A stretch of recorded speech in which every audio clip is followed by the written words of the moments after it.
Oh, hello. Welcome to today's Decay. We're celebrating births and beginnings of everything important since the dawn of time. It is January 21st, and here are all the dates. Is that really right? Grigory Rasputin, born today, 1869. Or was he? I guess the Russians had their own years system, but in our standpoint, it was 1869. And when did he die? Has he ever died? Will he ever die? Nobody really knows. Anyway, he's a fun person to consider as far as how much is fact and fiction. I don't know. I like thinking about it though. What else? Franz Sedlacek, born today, 1891, who is an Austrian painter who kind of defies genre characterization, but did some really great, twisted, monstrous, weirdo artwork for like 20 years or more. It's really fun. I mean, it's like somewhat Otto Dix, somewhat surrealism. There's like old master references in there. He's all over the place, and it's almost all hits. Little to no misses. Yeah. What we are missing is While Paris Sleeps, which premiered today in 1923. This was a Maurice Tourneur directed film starring Lon Chaney Sr. It is a lost movie. A significant amount of films produced before, like, I think it's something like 1947 or something like that, maybe even more recently in the 50s. A significant amount of films that were produced before some mid-century date are actually all lost. It's quite shocking. I think like you view it as like a line in the sand of like there's talkies and there's silence, and a lot of the silence went silent, but that's not the case. There's really a lot of films that went missing. For the first half of the 20th century, I'd say. This one, 1923, Maurice Tourneur, who I've talked about before, Jacques Tourneur's father, who grew up in France, watching the Grand Guignol unfold live on stage as actresses would get cattle prodded or limbs ripped off or dipped in acid or something like that, and then took some of those elements and put them into his films.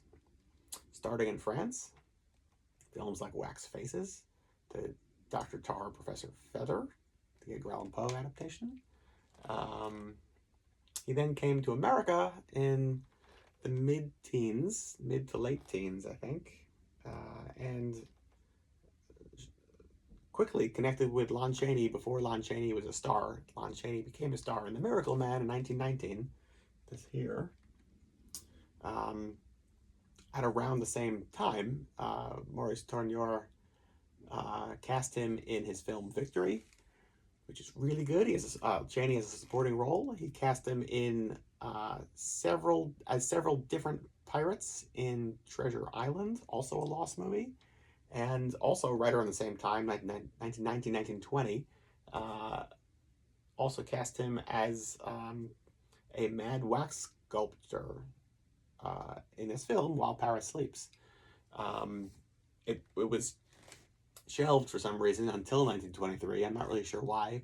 Possibly by 23, Chaney's in Hunchback of Notre Dame, and is a like bona fide worldwide star. And maybe for some reason this was considered not worth releasing before. I really don't know.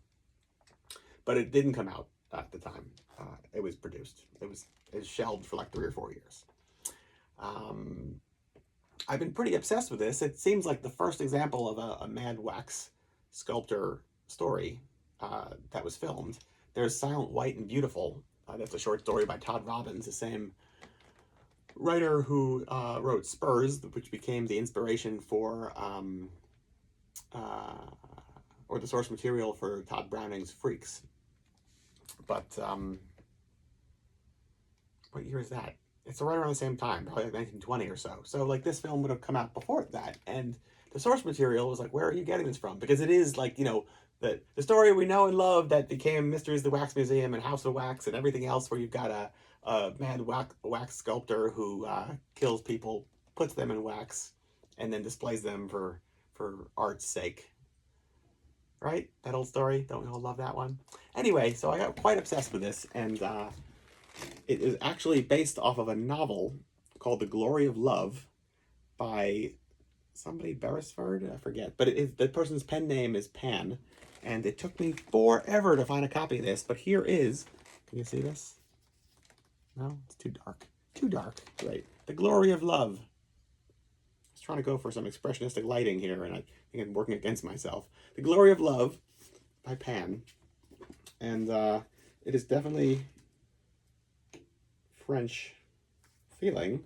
It says here, Glory of Love by, in quotes, Pan, author of, in quotes, Flame, etc. Okay, whatever. This was like near impossible to find. And it's fascinating because it's not too dissimilar to, I read Hands of Orlac, Maurice Renaud novel, which is the source material for Hands of Orlac and Mad Love. And that had a similar feel to it, where it's so, you're expecting some level of exploitation or something shocking, and yes, there's these scenes going on in the background that are kind of like implied, but all the horror is not played out right in front of your eyes. It's really, really frustrating as a modern reader or viewer to get something out of these stories. And The Glory of Love is the same issue as I would say Hands of Orlac is more rewarding than Glory of Love. I understand why this was never reproduced. And I think that while it was loosely based off of this novel, I think that Tourneur really based his script, the screenplay, off of some Grand Guignol he must have seen. That's got to be it, because it's just not in here as much as you really want it to be. I've never heard of a script of While Paris Sleeps existing. It's confusing because there's a While Paris Sleeps in the pre-code era, like 10 years later, 32-ish. No relation whatsoever, story-wise or anything, to this film. There's barely any stills of this movie. Everything about this is like such a mystery. It's something I would love to do a live stage play for Fan Creek Theater for, but there's just not enough content out there to like piece it together. Famous last words. Maybe something will be found, right? Yeah. Okay, what else? Cosmic Voyage premiered in 1936. This is a super far out sci-fi robot story produced in Russia, of all places, in like the mid-30s. Lots of fun, really great visuals. Got a copy of it somewhere. Maybe that's what I'll watch later tonight. Staying inside because it's freezing out. And last but certainly not least, 1948, on this day, Philip J. Riley was born. And he would really appreciate this because he was a Lon Chaney historian who worked with Forrest J. Ackerman on putting together the London After Midnight film book in like the mid-80s, early to mid-80s, something like that. And wrote extensively on Chaney and various horror and sci-fi, silent, I should say, film content, all the stuff that really writes. Yeah. So there you go. That's the whole day. From me to you. Till tomorrow. Goodbye.